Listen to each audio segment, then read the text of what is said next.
dal leen ak jàmm ci TAS-info aboneel ngir dara bañ a di la raw. ñi ngi ci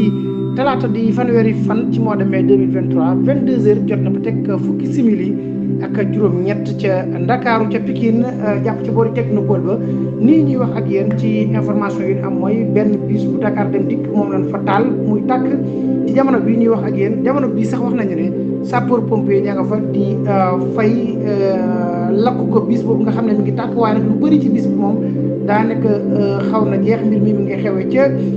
Pikine booy jëm ca boor yi technopole ba ca boor yi arène nationale ba fa la xew-xew boobu la am muy mbir mu diis di yokk ci dégâts matériels yi nga xam ne réewum Sénégal waxtu yi ñuy wax ak yéen ñu ngi koy dund ci biir loolu tamit dañuy wéy.